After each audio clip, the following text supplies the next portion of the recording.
Oke, kita mulai ya teman-teman. Sebelumnya, Assalamualaikum warahmatullahi wabarakatuh. Waalaikumsalam warahmatullahi wabarakatuh. Waalaikumsalam warahmatullahi wabarakatuh. Oke, kami dari kelompok 2 akan mempresentasikan hasil diskusi dari kelompok kami mengenai kognisi sosial. Sebelumnya, terima kasih kepada teman-teman yang telah bersedia hadir pada Zoom meeting kali ini. Jadi kelompok 2 terdiri dari 4 anggota. Yang pertama ada Mira Mutiasari, yang kedua ada Alfat Maharani, yang ketiga Nuruma Citra Maulani, dan keempat ada Rizky Eka Saputra. Baik, langsung saja.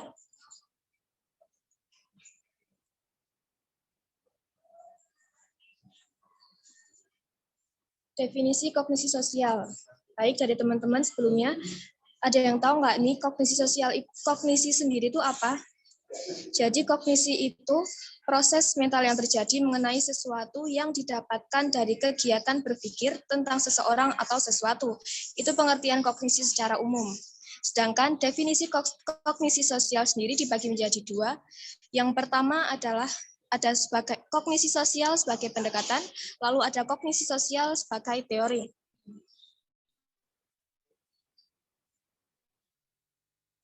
Belum.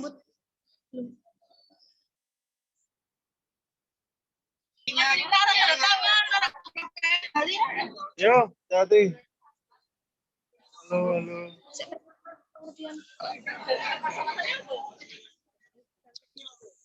Definisi kognisi sosial sebagai pendekatan interaksi antara dua disiplin ilmu. Merupakan interaksi antara dua disiplin ilmu, yaitu psikologi kognitif dan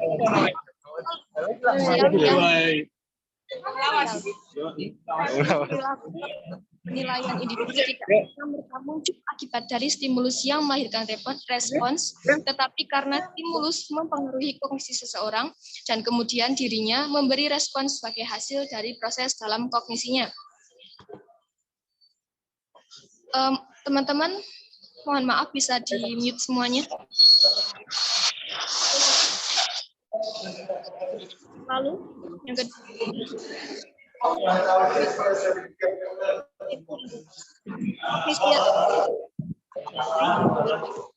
sosial dicetuskan oleh Bandura yang merupakan pengembangan dari teori belajar sosial. Oke, next. Kelas pojok wetan doang nih. Tapi gak baca tuh.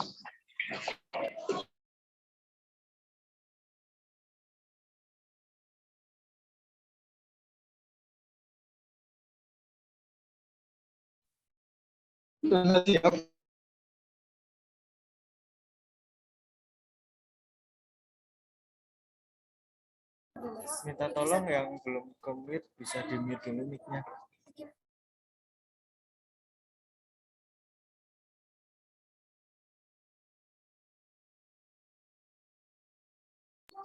Oke, kita lanjut ya teman-teman. Lalu ada skema.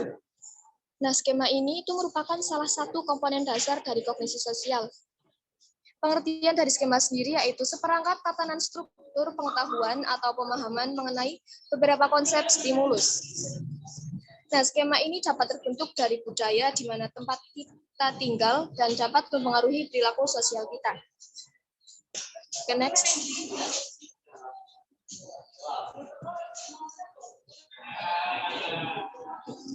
Skema ini berpengaruh pada semua aspek dasar kognisi sosial. Skema menimbulkan efek kuat pada ketiga proses dasar berikut, yaitu perhatian atau atensi.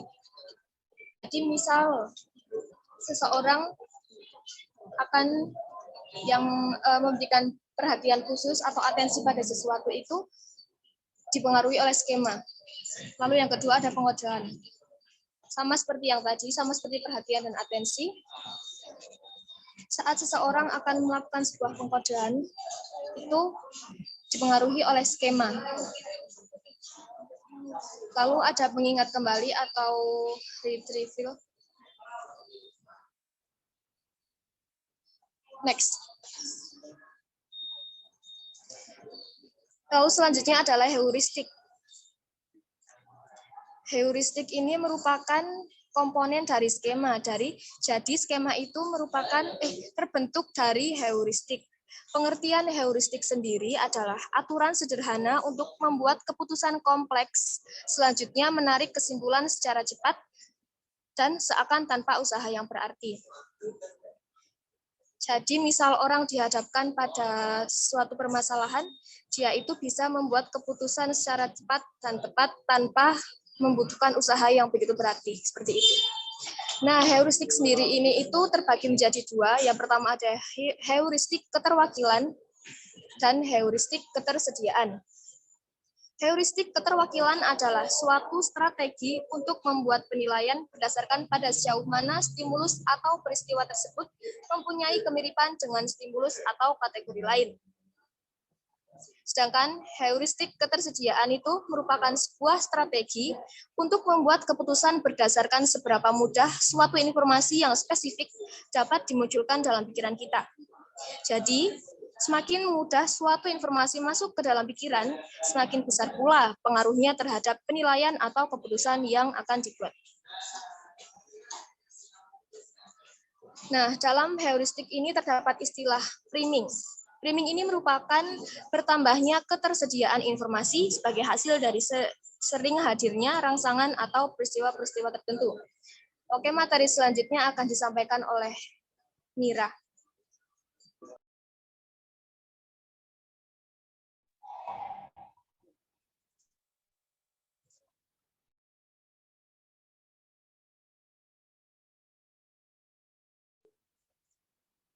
Untuk selanjutnya yaitu ada pemrosesan otomatis. Pemrosesan otomatis atau automatic processing yang terjadi ketika setelah berpengalaman melakukan suatu tugas atau mengolah besar secara otomatis dan tidak sadari. Contohnya, saat pertama kali belajar sepeda, kita memerlukan perhatian khusus dalam mengendarainya. Seiring dengan berkembangnya keahlian bersepeda kita dapat melakukan tugas-tugas lain seperti berbicara sambil bersepeda. Begitu teraktivasi, skema dapat menimbulkan efek perilaku yang otomatis. Untuk selanjutnya yaitu ada dimensi universal kognisi sosial. Menurut Fiske, Kadi, dan Glick pada tahun 2006 menjelaskan bahwa kognisi sosial memiliki dua dimensi universal, yaitu keramahan atau warmth dan kemampuan atau kompetensi. Konsep ini menunjukkan bahwa penilaian seseorang terhadap lingkungannya didasarkan pada keramahan dan atau kemampuan yang melekat pada hal tersebut. Semakin tinggi keramahan dan kemampuan, maka semakin positif seseorang memberikan penilaian yang menyebabkan perilaku akan semakin mengarah pada hal tersebut. Dan juga sebaliknya, semakin rendah keramahan dan kemampuan dari kejadian di lingkungan, maka akan semakin tidak disukai. Ya, contohnya seperti di lingkungan sekitar ya. Kalau misalkan kita ramah dan baik kepada orang, tentunya juga orang tersebut akan merespon baik dan juga ramah juga kepada kita. Dan juga di sebaliknya. Next. Selanjutnya, perilaku bukan merupakan respon otomatis. Tokoh Bandura menjelaskan bahwa beberapa proses dalam diri yang mempengaruhi perilaku seseorang adalah ada yang pertama aspek kognisi, kedua aspek motivasi, ketiga aspek afeksi, dan yang terakhir aspek seleksi. Yang pertama, aspek kognisi. Aspek kognisi dalam diri seseorang memiliki peran penting dalam memperkirakan kejadian-kejadian yang akan terjadi serta menetapkan tujuan dari perilaku orang tersebut. Persepsi seseorang atas kemampuannya akan mempengaruhi pilihannya dalam menentukan skenario kejadian yang akan terjadi.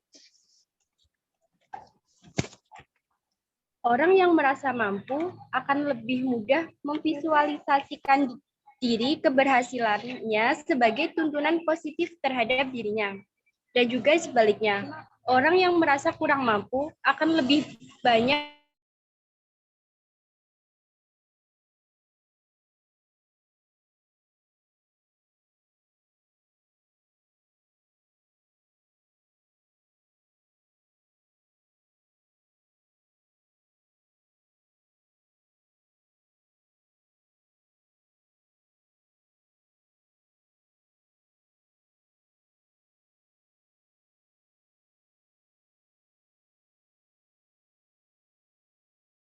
untuk mencapai tujuannya. Sebaliknya, semakin rendah keyakinan diri akan kemampuannya, maka semakin rendah pula motivasi seseorang dalam usaha mencapai tujuan tersebut. Nah, dalam hal ini, kalau tujuan tertentu, pastinya kita juga ada tujuan dan motivasi apa yang membuat kita agar berhasil untuk mencapai tujuan tersebut. Nah, aspek motivasi ini akan berkaitan dengan hasil tujuan yang akan kita lakukan.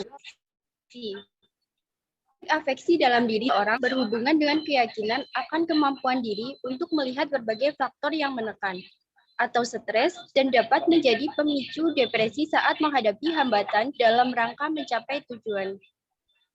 Orang-orang yang merasa tidak yakin bahwa dirinya dapat mengendalikan sumber-sumber ancaman akan memiliki perasaan lebih terancam, stres, dan memicu kecemasan. Begitu pula sebaliknya. Akibatnya, kondisi emosi yang terbangun saat membayangkan hambatan juga akan memengaruhi motivasi dan proses kognisinya. Nah, dalam hal ini, kalau misalkan kita rendah motivasi, rendah keyakinan dalam diri, pastinya kita akan merasa cemas, khawatir akan tujuan yang akan kita capai, pastinya kita akan cemas gitu ya. Tentunya juga kalau tidak memiliki tujuan yang jelas dan motivasi yang baik, pastinya kita juga akan bingung dan ragu dalam melangkahnya. Terus untuk yang terakhir yaitu ada aspek seleksi. Aspek seleksi dalam diri seseorang. Self-efficacy juga akan menentukan bagaimana proses dalam diri seseorang saat berhadapan dengan pilihan. Individu akan memilih lingkungan yang dinilai sebagai lingkungannya yang mampu dihadapinya dan menghindari situasi lingkungan yang menurutnya tidak mampu ia hadapi. Proses memilih teman, rekan, kerja, pekerjaan, tempat tinggal, dan sebagainya erat kaitannya dengan keyakinan yang dimilikinya untuk dapat menghadapi tantangan dalam lingkungan yang akan ia pilih. Nah, dalam mencapai tujuan tersebut, kita juga harus memilih bagaimana proses yang akan kita lalui. Proses itu ada yang baik dan ada yang buruk. Nah, dalam diri itu kita harus bisa meyakinkan dalam diri kita itu bahwa proses tujuan kita itu yang baik. Kita bisa membedakan yang mana yang baik dan mana yang tidak. Next.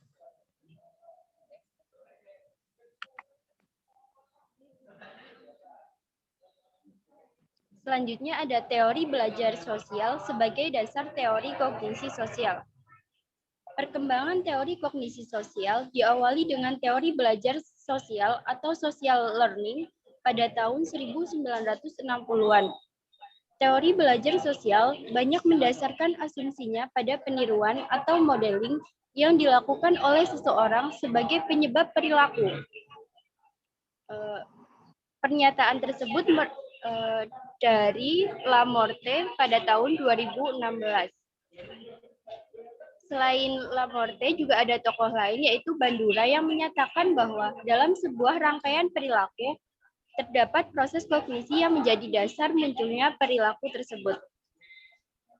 Yang kedua, proses kognisi ini menjadi dasar untuk motivasi mengambil keputusan berdasarkan kemungkinan, petunjuk, atau pengarah perilaku. Mengelola perilaku sebagai upaya mengatasi masalah, proses verifikasi, dan sistem pengelola perilaku. Untuk selanjutnya akan dijelaskan oleh Putra.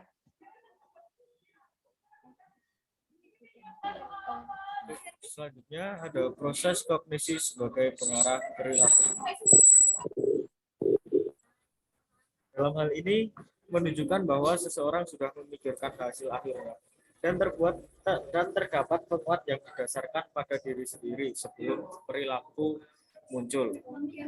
Dengan demikian, seseorang yang menilai bahwa pekerjaan tertentu akan memberikan hasil yang sangat besar akan lebih termotivasi dibandingkan dengan orang lain yang memikirkan bahwa pekerjaan tersebut menyimpan terlalu banyak masalah yang harus dihadapi. Proses kognisi juga menghadirkan pengalaman sebagai proses pengarah atau petunjuk perilaku yang akan dilakukan seseorang.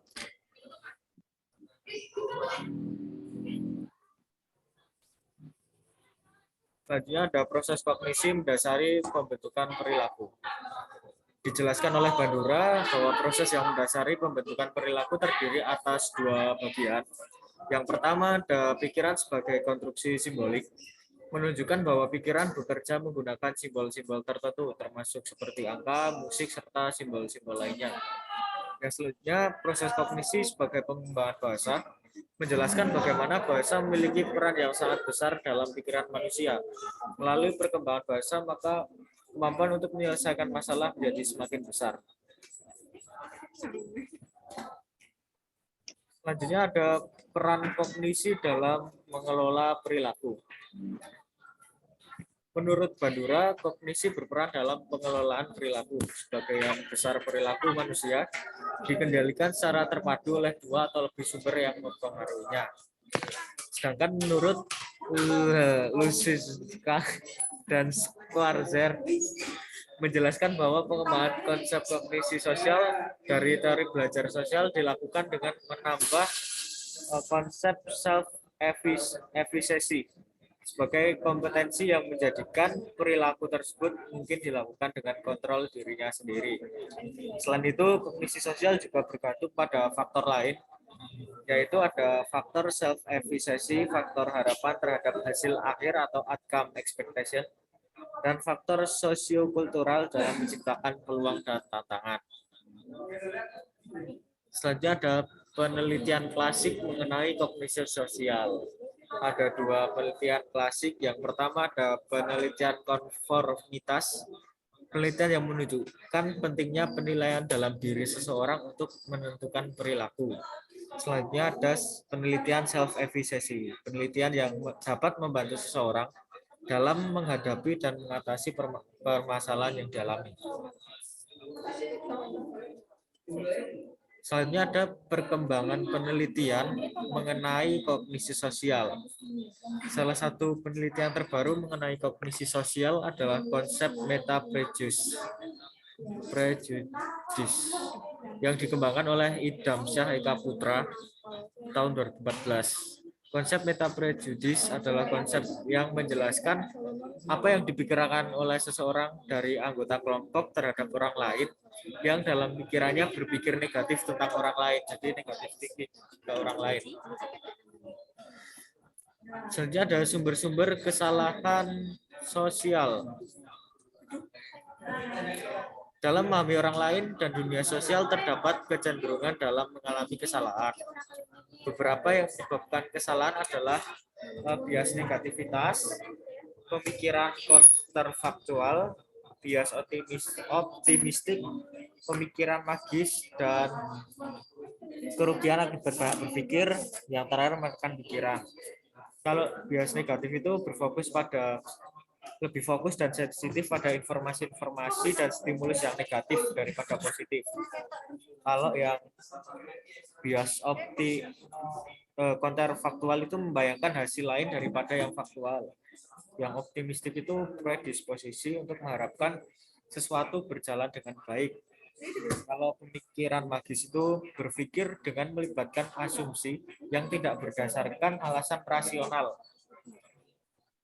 Yang selanjutnya menekan pikiran, usaha untuk mencegah pikiran-pikiran tertentu tidak muncul dalam kesadaran melalui dua proses, yaitu pemantauan dan pencegahan.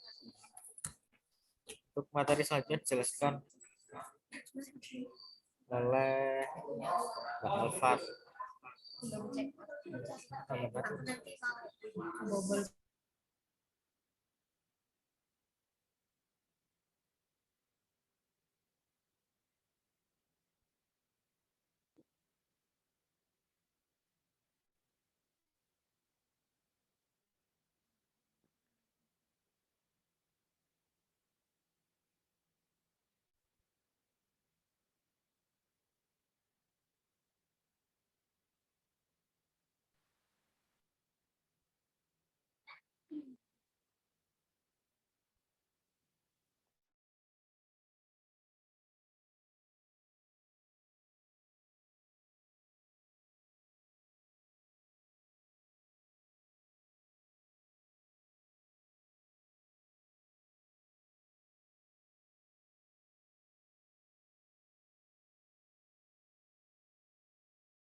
Penelitian mengenai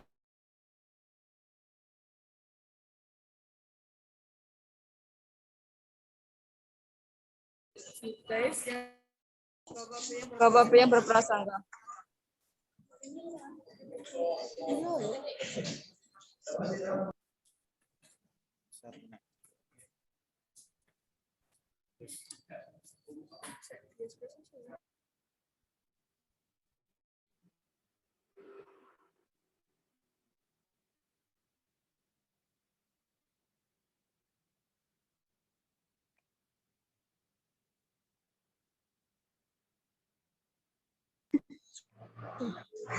Sumber-sumber kesalahan dalam kognisi sosial. Dalam memahami orang lain dan dunia sosial, terdapat banyak kecenderungan dalam mengalami kesalahan. Beberapa yang menyebabkan kesalahan adalah: 1. Bias negatif. Lebih khusus, bias negatif lebih fokus dan sensitif pada informasi-informasi dan stimulus yang negatif daripada positif. Yang kedua yaitu pemikiran counterfaktual. Dalam kesalahan bias pemikiran counterfaktual membayangkan hasil lain yang faktual penyesalannya.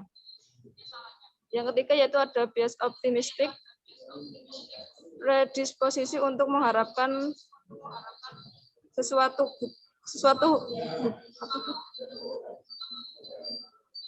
berjalan dengan baik.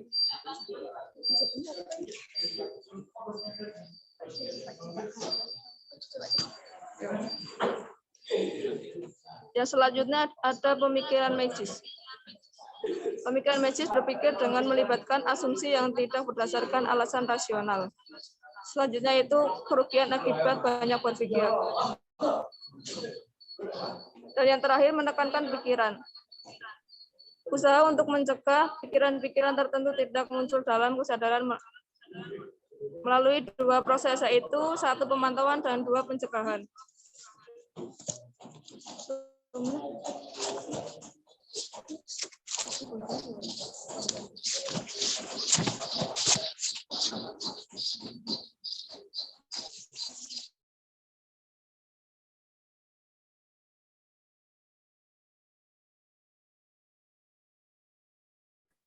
Yang berikut ada 2 tokoh psikologi dalam kognisi sosial, ada Albert Bandura dan Solomon Asch.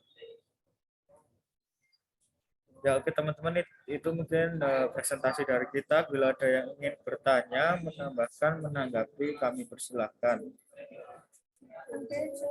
Oh, di GC.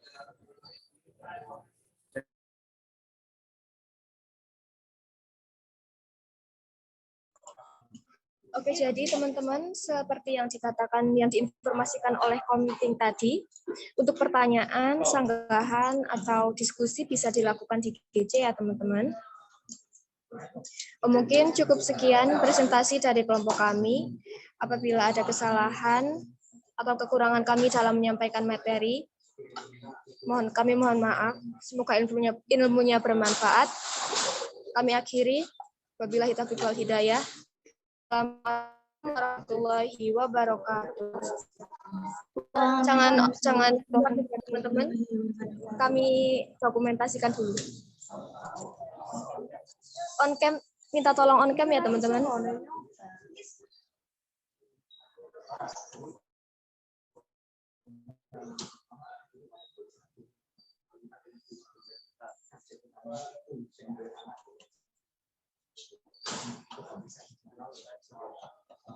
Oke, slide 1.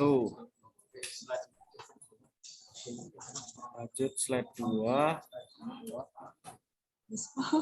Lanjut. Udah. Terima kasih teman-teman. Oke, terima kasih teman-teman. Sama-sama.